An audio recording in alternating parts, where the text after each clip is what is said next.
այս նույն տեղում, որտեղ որ հիմա գտնվում են ձեր տեսախցիկները, քննիչներն էին աշխատում, հերթով որոշում էին, թե ինչն են թողնում, ինչն են տանում, իհարկե հիմնականում տանում են, այլ ոչ թե թողնում են, եւ իմ ներնիմի երկու գործը արդեն այն գործերից է, որը հանրությանը շատ հայտնի է եւ ինչպես էր իմ ներնիմի առաջին գործը, այնպես էլ սա այն ցավոք սրտի սակավաթիվ գործերից է, որ նաեւ ստացել է միջազգային արձագանք։ Առաջին իսկ րոպեներից, եթե դուք հիշում եք, ես իմ գործընկերը շատ ակտիվ աշխատել ենք հանրության հետ, օգտագործելով տեխնիկական հնարավորությունները լայվերով, հարցազրույցներով եւ այլն, եւ կարմիր թելով մի բան էր անցնում, որ առաջին գործում դուք տեսաք, որ ուղղակի մեդիա գործունեություն իրականացնող անձանց նկատմամբ նման ակնհայտ ապօրինությունը բերելու է անգամ այս պայմաններում, երբ որ բացահայտ ձևով Հայաստանը Եվրամիությունից ինչ-որ հիբրիդային չեմանում ինչերի դեմ իրականում կարելի է ասել միջամտության դրսևորում է, խնդրում, ինչ-որ ստանում է այդ միջամտությունը եւ այլն այս պայմաններում եվրոպացիները լուրջ, այսպես արձագանքի կարծեք թե տեղ չեն թողնում նման դեպքերում, բայց անգամ այս պայմաններում մենք ունենում ենք նաեւ միջազգային արձագանքներ։ Իսկ առաջին դեպքով մենք ունեցանք ամենահեղինակավոր միջազգային կառույցներից շատ հստակ արձագանքներ, իդեպ ուզում եմ շնորհակալություն հայտնել բոլոր այն գործընկերներին, որոնք որ իրենց անդուլ ջանքերով հասան դրան, ուզում եմ հատուկ նշեմ երկու կառույցների անունները, Հայաստանի ժուրնալիստների միության անունը եւ KIHK-ի անունը, որոնք երկուսն էլ ամենաակտիվ աշխատանքներ են իրականացնում, որպեսզի այս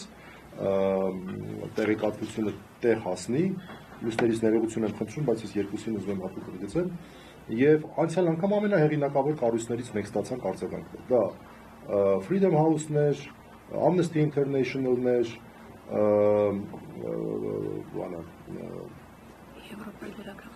Եվրոպայի լրագրողների ֆեդերացիան եւ մյուս ամեն հայտնի կազմակերպությունը միջազգային ոչ կառավարական։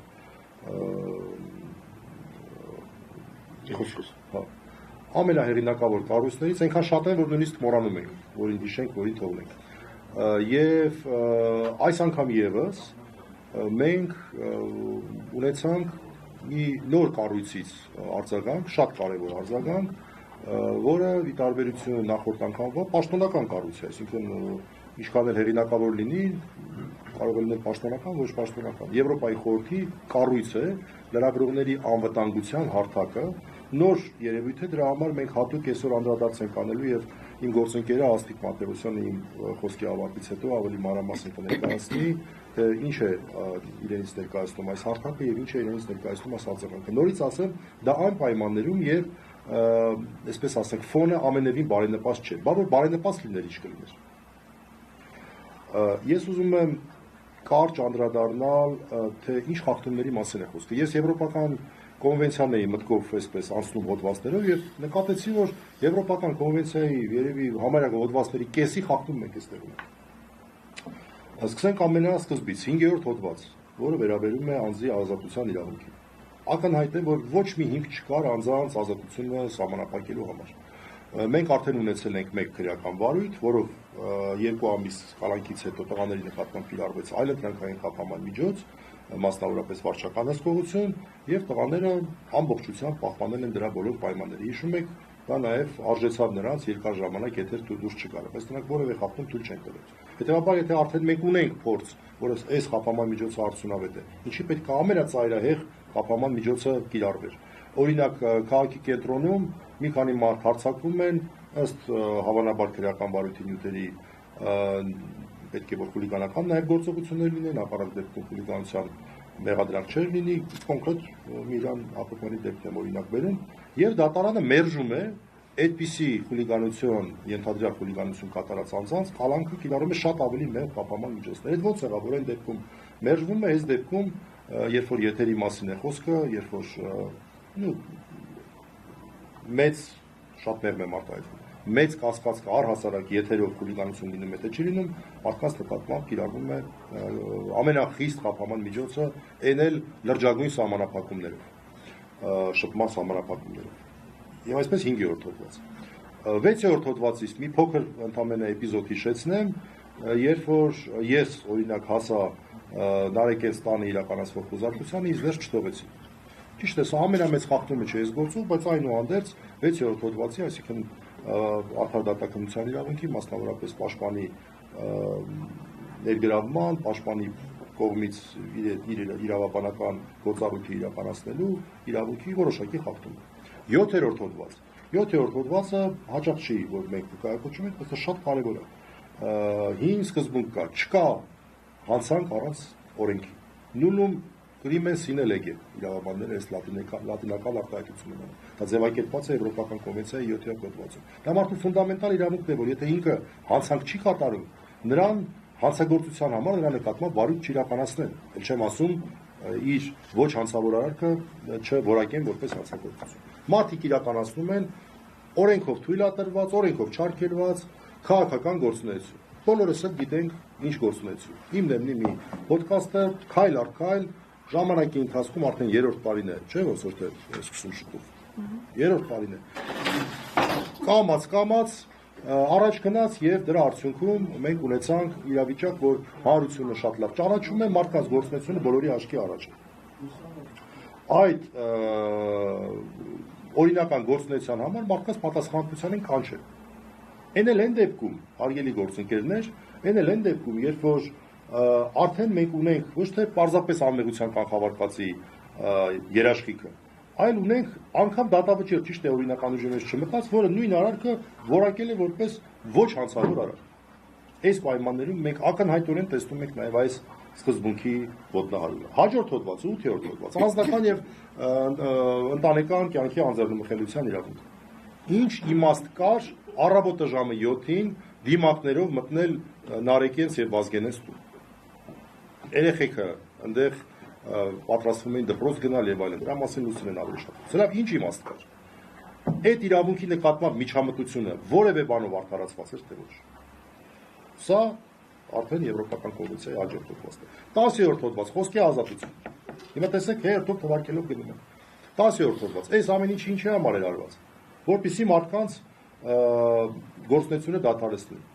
Շնորհակալություն բոլոր այն մարդկանց, ովքեր որ դա ուղղակի թույլ չտվեցին։ Նաև իրենց ֆինանսական աջակցությամբ նրանով, որ այն ինչ որ տարել էին, անհրաժեշտը բերեցին եւ 2 օր հետո արդեն իննեմնիմի եթերում էր։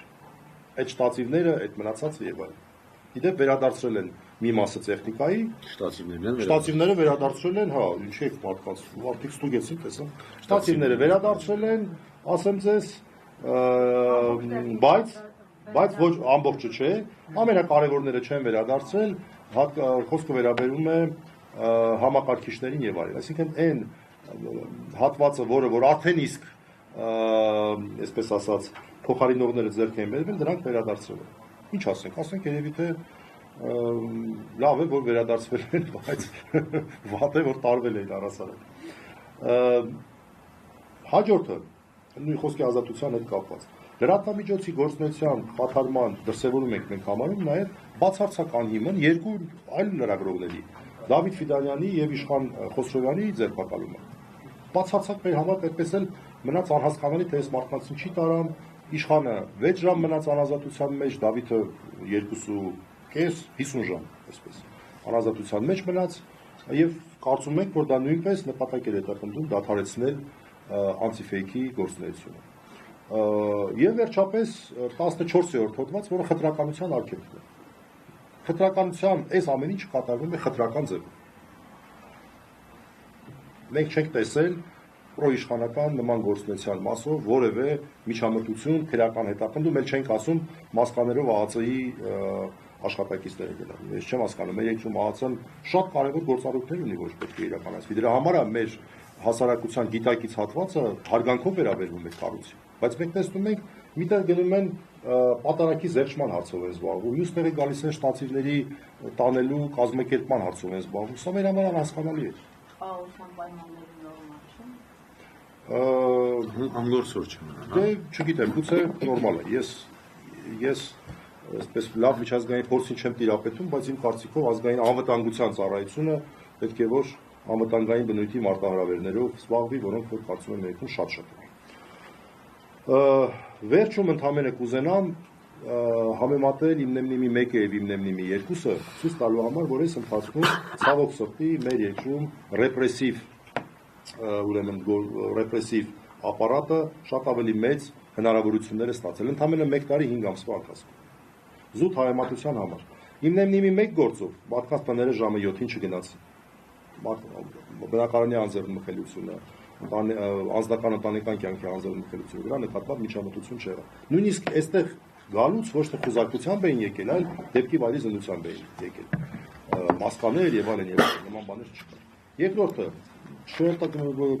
բանի այդ անտիֆեյքի գործունեության նկատմամբ միջամտություն չեղավ։ Լրագրողների մասով որևէ միջամտություն չեղավ։ Երրորդը եկեք այնուհանդերձ իրավիճակներն քննարկենք։ Նախորդ անգամվանից հետո մենք նաև որոշակի հետևություններ էինք արել եւ օրինակ արդեն իսկ երկար ժամանակ է բոլոր հաղորդումները սկսվում են շատ հստակ, միանշանակ, բավական տևական ծանուցումով, որ ուղղված է միջազգային ներողությունը, որ ուղղված է ունկնդիրներին, որ իմացեք, հնարավոր է, քանի որ սա ուղի եթեր է, որ ոչ նորմատիվային լեքսիկա է ստեղ լինում։ 18+ լեքսիկա է ստեղ լինում։ Նույն բանը ինչ որ օրինակ անում է հանրային հեռուստաընկերությունը, երբ որոշ ֆիլմերի մասով գրում է 18+։ Հիմա ներողություն, եթե այնտեղ ինչ որ մի ոչ նորմատիվային անպարկեշտ արտահայտություն հնչի, օրինակ ներողություն եմ խնդրում, 1000 ներողություն խնդրում եմ սրտից թույլերը թող հեռանան, եթե հետույք բառը օրինակ հնչի։ Այդ մարդկանց ինչ պետք է գնաք դատեք, գնում են չէ 18+։ Հաջորդը տարբերակիչ առանձնահատկություն, անցյալ անգամ չէին սահմանափակել տղաների ուրեմն տեսակցությունների հնարավորություն։ Տեսակցությունների հնարավորությունները սահմանափակված են։ Միայն պաշտպաններ եւ մերձավոր ազգականներ, որը ոչ չէին, մերձավոր ազգականները սկզբունքորեն կարող են, բայց պաշտպանները չէին կարող։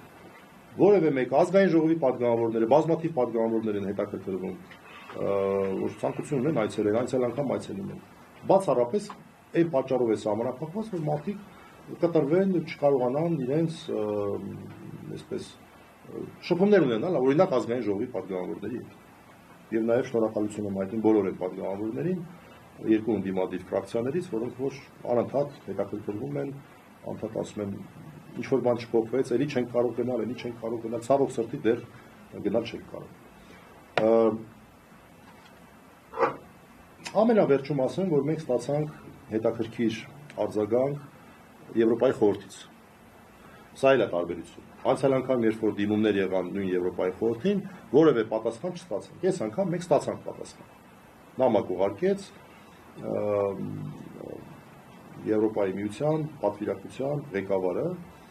շնորհակալ ենք, որ նամակ ուղարկել են, այսինքն դա մենք համարում ենք ուշադրության նշան որոշակի եւ հույս ունենք, որ դա նաեւ նշանակում է, որ գիտեք մենք քանի որ այնտեղ հիբրիդային հարցեր կան, մենք չենք կարող հրապարակած ձեր հետ շփվել, բայց սա արժեքներ են, որոնց որ մենք զբաղվում ենք եւ գուցե փակ դռների հետևում նաեւ այդ հարցը բարձրացնում ենք։ Բայց այն տեքստը, որ այդ նամակում կար, մեղմ ասած տարօրինակ էր։ Նշված էր, որ դա գիտեք ինչ, մենք չենք կարող զբաղվել նման հարցերով, այդ հարցերը մեր իրավասության, դա Հայաստանի ներքին գործն է, Հայաստանը այդ հարցերով թող զբաղվի։ Ես հիշողությունս թարմացնելու համար որոշեցի մի հատ հին, այսպես, լրատվական նյութերը թերթել եւ տեսնել, թե ինչպես էր մինչեւ 2018 թիվը քաղաքական հայտարարություններ անեն, հանդիպումները չեմ ասում, որ անընդհատ այսպես այն մարդկանց հետ ովքեր որ ձերբակալվում են եւ այլն, անընդհատ հանդիպումներ լինում եւ դա հրապարակվում էր, այդքի չեմ ասում, այդ չեմ ասում։ Քաղաքական բնույթի հայտարարություններ, որ պետություն դու խախտում ես արել, որ այսինչը սենց ես արել, նրան բռնել ես, այսինչը սենց ես արել, ինչն ես արել։ Անձամբ դեսպանը, անձամբ Եվրամիության դեսպանը գնում եւ մասնակցում է դատերին։ Իսկ դա քաղաքական քայլ է, այնպես չի էլի, որ այնպես այդ օրը դատարանի մոտով անցնում են, դա այնպես չի լինում։ Եվ որոշում են մտնել տեսնել ինչ կա դատարանում։ Ոչ, դա քաղաքական քայլ էր։ Բայց հիմա ինչը փոխվեց, արժեքները փոխվեցին։ Դե փոխվեց այն, որ այլևս բացահայտվեց, որ այդ արժեքները մեղմ ասած առաջնային կարևորություն չունեն եւ քաղաքական նպատակահարմարությունը ամեն ինչից վեր է։ Չէ՞ որ սա գուցե կարճաժամկետ էֆեկտ ունենա, բայց երկարաժամկետ կտրվածքով բոլոր այն մարդկանց համար, ովքեր տարիներ շարունակ ազնվորեն, այլ ոչ թե գրանտներով կամ աշխատավարձով կամ չգիտեմ ինչով, այդ արժեքներին հավատացել են, այդ մարդկանց վստահությունը, չգիտեմ, անվերադարձ կորավ, թե ինչ որ ձևով հնարավոր կլինի վերականգնել, որովհետև սա որևէ կերպ չի կարող համարվել արդար, ես այդ բառը օգտագործեմ։ Ու առհասարակ հիմնեմնի նկատմամբ էս հետապնդումը եւ արդարությունը ծայրահեղ տարբեր բևեռներով են գտնվում։ Ծայրահեղ անարդար վիճակ։ Կներեք երկար խոսեցի այսքանը, խոսքս ուզում եմ փոխանցեմ Աստղիկ Մաթևոսյանի, որ Եվրոպայի խորհրդի լրագրողների անվտանգության հարթակի մասին շատ կարճ ներկայացնի, որպես նոր կառույց, որից հետո արդեն Լուսինեն խոսի, եւ ես ուզում եմ առիթը օգտագործնելով իմ չգիտեմ